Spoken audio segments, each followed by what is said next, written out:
Welcome, Oluwabi Adele Samson is here from wikietor.com, and today I'll be teaching you on how to secure a WordPress website. Now, this skill is very important because most people that have a WordPress website do not know how to secure it, and that makes their website vulnerable to hackers. I am going to show you one website that has been hacked, and that is because the person who owns it do not secure it. This is going to be a huge source of income for you if you are the smart type. You see, once you understand how to secure a WordPress website, all you have to do is to get someone who owns a website and tell them you can secure their website for a fee. Now, most people are willing to pay you as long as you can assure them that you are going to secure their website for them. If you are here and you want to learn how to secure a WordPress website, you are in the right channel, because that is exactly what I will be teaching you. Now, there are dangers when your site is under attack like this. One, you can't use this website for advert. You can't use it on Facebook, neither can you use it on Google. If you try to use this website on Facebook, they are going to ban your account. If you also try to use it on Google, they are also going to flag your account. That is why you need to secure your WordPress website. Now, how do you secure your WordPress website? Before we talk about securing your WordPress website, we need to know how do attackers attack your website. There are so many ways by which attackers attack website. There is one we call database injection, and there is one we call brute force. Now, the most common one is the brute force. Before an attacker can have access to your database and all that, he must have been an experienced hacker. And experienced hacker, honestly, don't just hack. They hack for profit. So if you are not a government body or a big company into lottery and all that, why will an attacker waste his resources trying to attack your website? Do you understand? So, but for small businesses, the common attack that affects WordPress is brute force. Now, what does brute force mean? Brute force means an attacker somewhere logs to a system and command a software to start trying different login details. Now, because they know your login URL, what is a login URL? A login URL is the address where you log in into your website. You can't log in into your website with all the link on your website. There is one particular link that will allow you access into your website. That link that allows you access into your website as the owner of the website is called the login URL. Most times we call it back-end login URL. So you will hear me saying back-end login URL, back-end URL. I am referring to the link that allow you access into the WordPress website. Now, if you install a fresh WordPress, the URL, back-end URL, usually by default, it will be whatever the website name is, your domain name.com/wp-admin. Now, because the attackers know that that is your default login URL and you did not change it, so they automatically just put in the login URL and send brute force. Now, brute force will just keep trying different kind of logins. It will try admin and administrator as the password. If that gives access, they are into your website. If that fails, the brute will understand that there is an error. Then it will try different combination of password and username. It can try 10 million different password and username within an hour.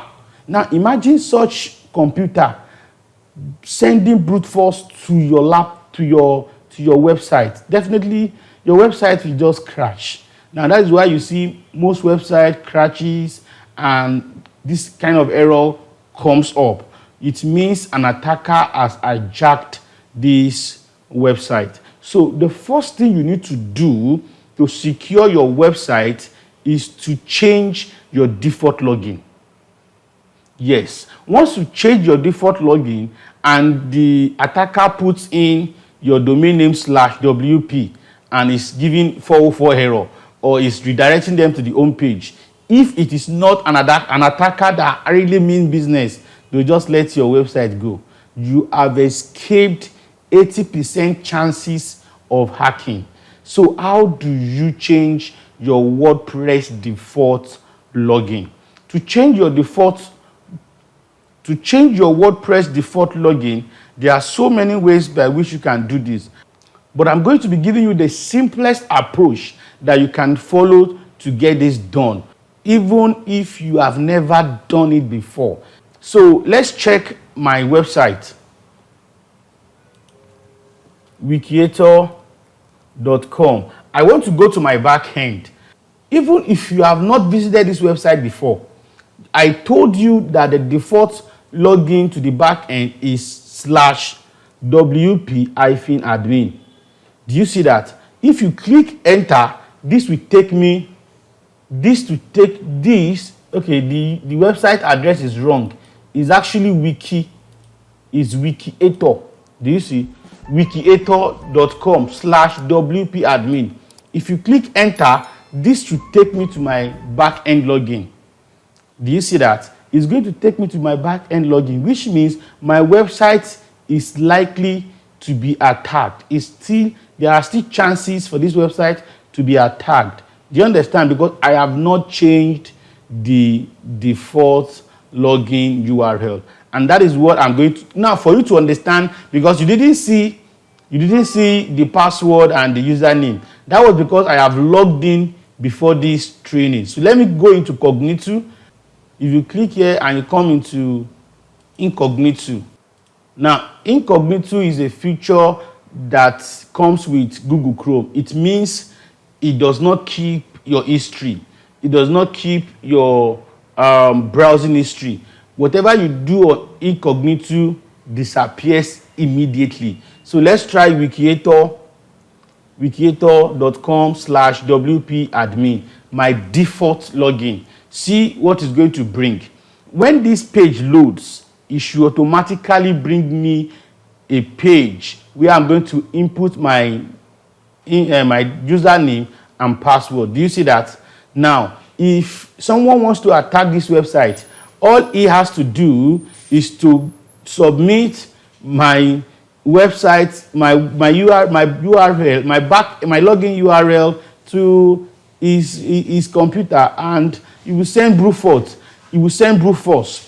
And after several attempts, they might leave it for attackers might leave their system sending brute force for days, weeks, months. There are cases where they even live for years. Do you understand? So imagine 1 million login variation, 1 million login attempts in 1 hour, in a day. You see how much damage they would do to your server. So I have not changed my own default URL, and that is what I'll be doing in this video. So I only brought you here to know that I have not changed it. If I have changed it, once you type in WP-admin, if I have changed it, this should not take you to the back-end login. This is how the WordPress back-end login looks like for every default installation. So let's go back to our WordPress. So to get started, you are going to come to plugin and come to add new. Now, what is a plugin? A plugin is a simple software or a piece of software that had additional functionality to your WordPress website.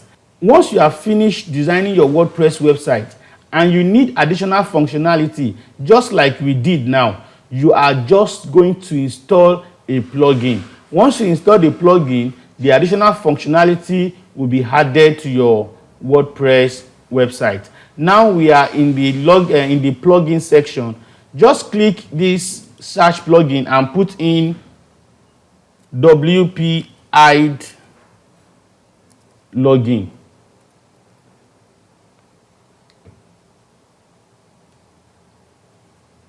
Now, this is it. WP-hide login. So once I have installed the WP-HP login, the next thing is to activate. Do you see that? Now after activation, we are going to go into the plugin we just installed and set it up. So let's go to it. Now if you locate, you go to your settings and you will see WP-hide login. See WPS hide login. So just click it. So now that this plugin has opened, see the plugin. Now the plugin is telling me, it's giving me basic information about my WordPress site. It's giving me the name, the tagline, the WordPress URL, the administrator email, and it's asking, can anybody register on this website? No. So if I want anybody to register on this website, I will click on this box and it will activate it. But I don't want people to be able to register on this website because it's a blog. Now, I will scroll down. Now, this is the area that concerns me. I can change my login URL to wikietor/login.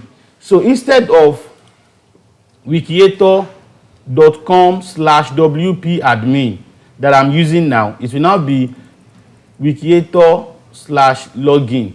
Do you understand? But honestly, I still don't like this because Outcast knows that if they can't sign in, if they can't get access with WP admin, they will try WP login.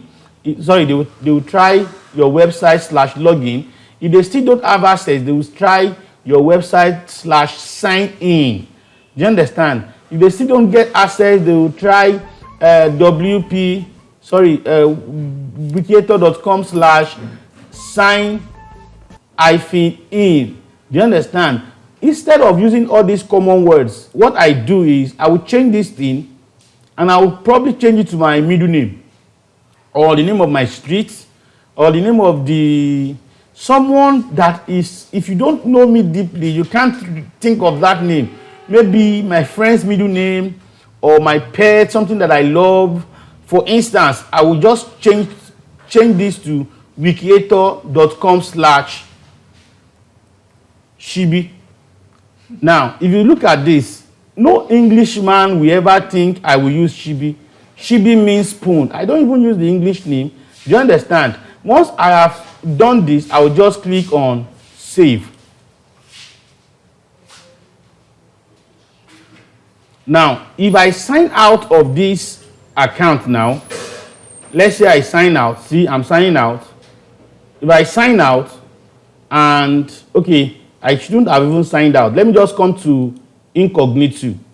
Do you see that? Now, let me try and log in with wikietor/wp-admin. Let's see if it's going to bring me the login page.